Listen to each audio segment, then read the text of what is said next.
MSE walls for team the new alignment. Not a big deal.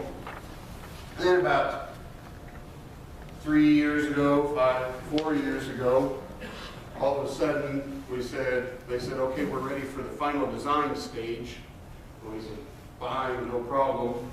And then Jonathan and his compatriot, Mr. Hertz, gave us plans, and all of a sudden, we're taking off across the middle of the swamp.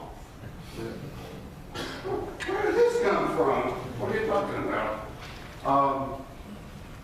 We went through, we conducted a subsurface investigation through the environmentally sensitive areas that strangely was able to coincide with the time that Haskell College was on winter break to gather our subsurface information through the wetlands. Then we also went through and had some, basically some periods where we tromped through the wetlands with hand augers. The actual area through the wetlands, there's about 5 feet of organic saturated surficial soils, and then it gets into what is probably more of a glacial drift. We ended up with these deep subsurface deposits.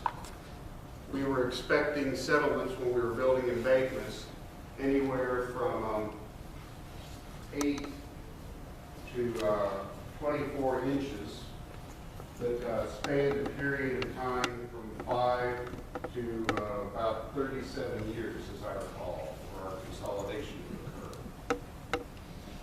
occur. In addition, the area through the wetlands, half of it we were actually able to access with small equipment, and the height of the embankment was such that we actually were probably going to be able to construct that with conventional equipment, except our problem is going to be that we have an agreement where we will not disturb any subsurface, any of the subsurface. When we went through and met that requirement, we were actually going to go through and for half of the alignment through the wetlands to roughly the halfway point through it, we're going to go through and put a separation geotextile down on the existing surface and then build 18 inches of aggregate with another separation geotextile on top of it. This is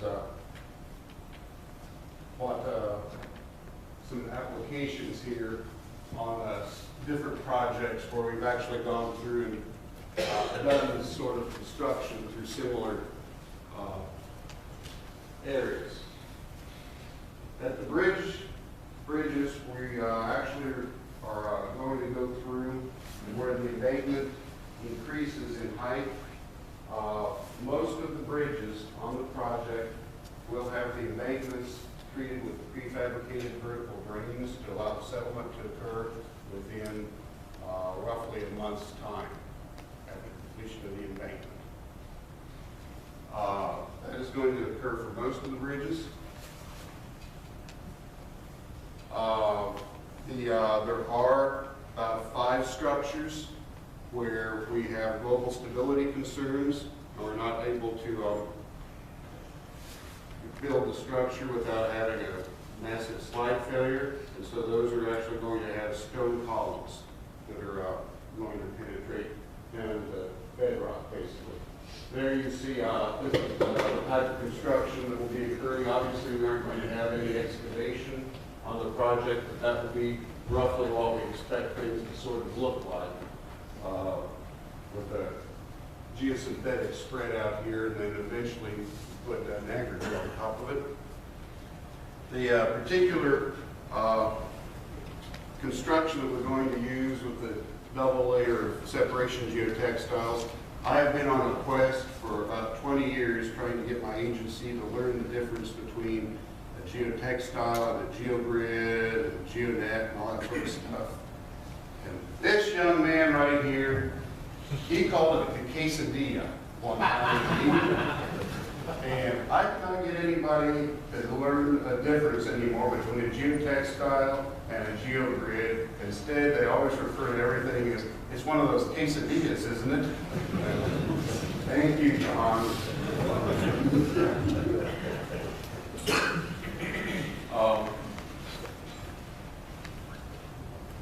There you are, actually see them trying to spread a dirty sand basically on top of the geosynthetic.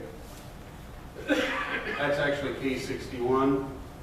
This is actually 135. This is what a prefabricated vertical wick drain field looks like. After completion, there you see the wicks sticking up. And that is what the stone column rig will look like that comes in and installs the stone columns. It goes through that, basically penetrates down to the depth that we need. That'll be about 70 feet long. You put rock in this hopper here and it injects rock, and then it vibrates the rock and densifies the material so you can actually build up a solid composite. Now that is the special features that we're going to do.